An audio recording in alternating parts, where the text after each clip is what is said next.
मैंने उसका एक उदाहरण आप सब लोगों के सामने मैनपुरी के उपचुनाव का दिया, जिस प्रकार से विपक्षी दल के किसी भी व्यक्ति को नामांकन नहीं करने दिया गया। आप देखेंगे 2012 से के बाद 11 लोकसभा के वो विधानसभाओं के चुनावों के परिणामों का आंकड़े मेरे पास हैं। जिस प्रकार में 2012 में जो परिणाम रहे और 2012 के बाद जो उपचुनाव हुए, उनमें किस प्रकार से समाजवादी पार्टी ने धांधली करके या जो परिणाम रहे हैं वो उनका सब मैं उल्लेख आप सब लोगों के सामने करना चाहता हूँ। सहारनपुर महानगर में राघव लखनपाल सांसद जीते थे, वो विधायक थे। उनके त्यागपत्र के कारण 2014 में बाई इलेक्शन हुआ। तो उस बाई इलेक्शन से पहले भारतीय जनता पार्टी को 2012 के विधानसभा चुनावों में हमें 85,170 वोट भारतीय जनता पार्टी को मिले, कुल का 38%। समाजवादी पार्टी को 19,755 वोट मिले, कुल का 9%। और जब विधानसभा के उपचुनाव हुए 2014 में, तो भारतीय जनता पार्टी को वोट मिले 81,139, यानी कि 48%।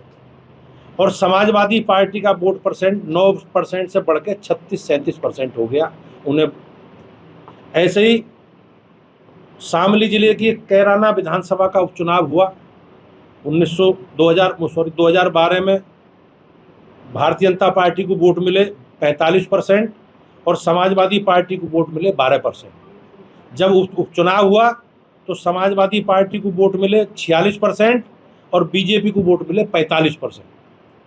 आप समझ लो उनके वोट परसेंट में 12% से 45%, लगभग 33% की बढ़ोतरी हुई।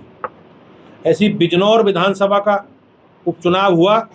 भारतीय जनता पार्टी को 2012 में वोट मिले 32% और समाजवादी पार्टी को वोट मिले 12%। जब विधानसभा का उपचुनाव हुआ बिजनौर में, तो बीजेपी को वोट मिले 43% और समाजवादी पार्टी को वोट मिले 49%, 49.4। तो समाजवादी पार्टी जो 12% वोटों की पार्टी थी, उपचुनावों में 49% वोटों की पार्टी बन गई।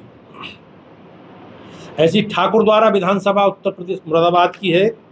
उसमें विधानसभा चुनाव में बीजेपी जीती 2012 में और 38.4% वोट भाजपा को मिले और समाजवादी पार्टी को कुल वोट मिले 2.56%। और जब विधानसभा का उपचुनाव हुआ 2014 में, तो बीजेपी को वोट मिले 36.9% और समाजवादी पार्टी को वोट मिले 47.82%। तो आप समझो 2.5% से 47%, 48% वोटों में लगभग 45-44% वोटों की वृद्धि हुई। ऐसी लखीमपुर की निघासन विधानसभा में 2012 में बीजेपी को वोट मिले 36%, समाजवादी पार्टी को मिले 21%। जब विधानसभा के उपचुनाव हुए तो बीजेपी को मिले 42% और समाजवादी पार्टी को मिले 52%।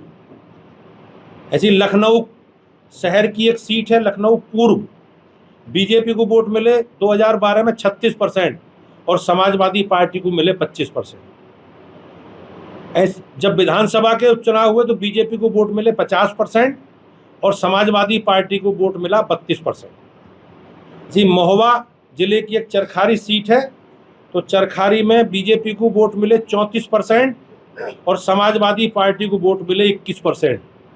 जब विधानसभा का उपचुनाव हुआ 2014 में, तो बीजेपी को वोट मिले 20% और समाजवादी पार्टी को वोट मिले 51.77%, यानी कि 21% से 51% वोट उनके बढ़े।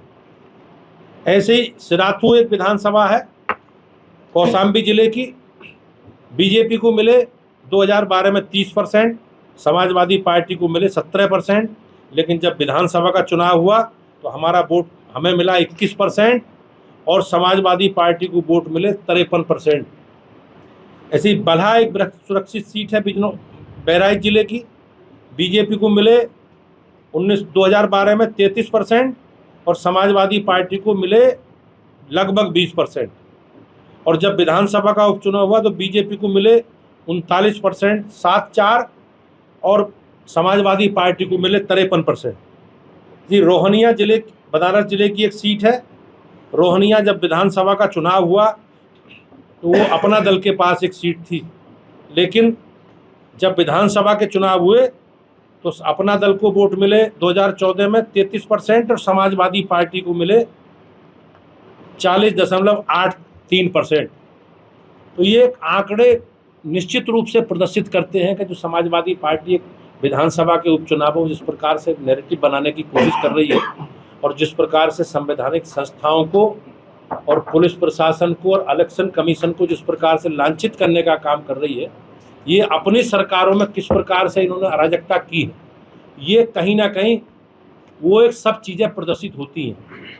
निश्चित रूप से देश में संवैधानिक व्यवस्था है और सबको अधिकार है, आयोग उस पर काम करता है और आयोग हमारे यहाँ एक स्वशासित संस्था है। उन्हें आयोग की जो व्यवस्था है, संवैधानिक व्यवस्था है, आयोग ने कहा भी है कि जो भी आपकी शिकायतें हैं आप एफिडेविट सहित लिख के दो, हम उस पर कार्रवाई कराएंगे। ये इन लोगों ने क्या है, एक माहौल बनाने के लिए निगेटिव बातें, झूठ सच बोलकर लोगों को प्रभावित करने का काम करते हैं। लेकिन बाद में आपने देखा होगा अनेकों अवसर ऐसे आए हैं जब इन्होंने माननीय न्यायालय के सम्मुख जाकर अपने उन कृत्यों पर माफी भी मांगी है। भाजपा इस नैरेटिव के भ्रम जाल को तोड़ क्यों नहीं पाती? आप बार बार कह रहे हैं जनता तय करेगी, जनता ने 2024 में भी आपकी सीटें घटाकर तय कर दी। लोकतंत्र कमजोर क्यों साबित? लोकतंत्र में सबको अपनी बात कहने का और अपने एजेंडे के आधार पर चयन करने का अधिकार है।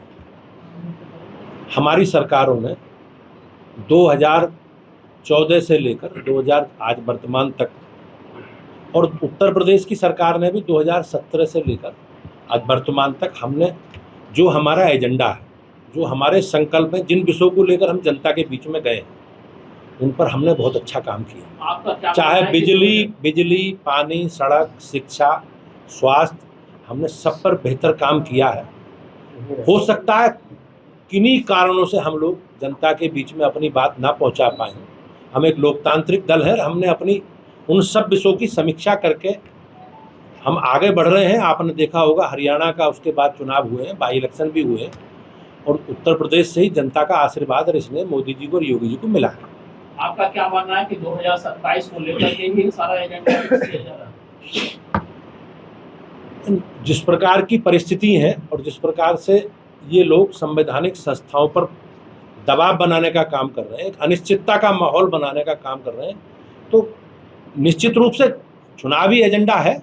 लेकिन मुझे ऐसा लगता है, मैं ऐसा मानता हूं कि प्रदेश और देश की जनता इनके चरित्र को सब जानती है। सत्र भी चल रहा है, राज्यसभा सत्र भी चल रहा है, लेकिन हर दिन हंगामे की भीड़ चढ़ जाता है, इसको लेकर क्या कहना है? ऐसा संविधान में व्यवस्था है, सरकार और सभी चुने हुए प्रतिनिधियों को अपनी बात सरकार की जन समस्याओं को सरकार के सम्मुख रखने का एक व्यवस्था संसद में है। लेकिन ये लोग, इनके पास कोई मुद्दा ही नहीं है, वहाँ बहस करेंगे नहीं, वहाँ कोई चर्चा का हिस्सा बनेंगे नहीं, बाहर सड़कों पर अराजकता करेंगे और अराजकता में जिस प्रकार की निगेटिविटी फैलाने का एक प्रयास कर रहे हैं, वो निश्चित रूप से हम सब लोगों को उसका मिलकर मुकाबला हम लोग कर रहे हैं। और प्रदेश और देश की जनता इनके चरित्र को समझ चुकी है। अगर नहीं समझती तो पहली बार आपने देखा होगा 2014, 2019 और 2024 में भारतीय जनता पार्टी के नेतृत्व में, मोदी जी के नेतृत्व में 3 बार लगातार देश की जनता ने भाजपा को चुना है, एनडीए को चुना है। प्रधान ने विधानसभा में प्रदर्शन किया कि शराब के ठेके खोलना है और स्कूल बंद करना है। शराब के सरकारों की आबकारी नीति है और प्रचलित आबकारी नीति है। सरकार ने उसमें, हमारी सरकार ने अनेकों संशोधन भी किए हैं। लेकिन जहाँ तक विद्यालय बंद करने की बात है, कोई विद्यालय बंद नहीं कर रहे। कुछ विद्यालयों का मर्जर करने की बात आई थी, लेकिन माननीय बेसिक शिक्षा मंत्री जी ने उन सब विषयों को स्पष्ट कर दिया। कानून व्यवस्था बड़ा मुद्दा होता है, लेकिन 2027 का समय आते ही गाँवों में भी आपराधिक घटनाएं बढ़ रही हैं, पहरे लग रहे हैं गाँवों में। कैसे सरकार निपटेगी इस मामले में? सरकार ने, आपने देखा होगा हमारी सरकार आने से पहले पूरे प्रदेश भर में जिस प्रकार की अराजकता होती थी, पूरा प्रदेश दंगाइयों के हवाले रहता था और घर से हमारे महिलाएं, बच्चे निकलने में संकोच करते थे। लेकिन आज मैं निश्चित रूप से कह सकता हूँ कि योगी जी के कानून के मॉडल की चर्चा पूरे देश भर में, प्रदेश में सब जगह होती है। आज अपराध न्यूनतम स्तर पर है और मैं निश्चित रूप से कह सकता हूँ सरकार अपराधियों का संरक्षण नहीं करती थी। पुरानी सरकारों के समय सरकार अपराधियों का संरक्षण करती थी। हमारी सरकार ने अपराधियों के खिलाफ कठोरतम कार्रवाई, विधि सम्मत कार्रवाई करने का निर्णय लिया है।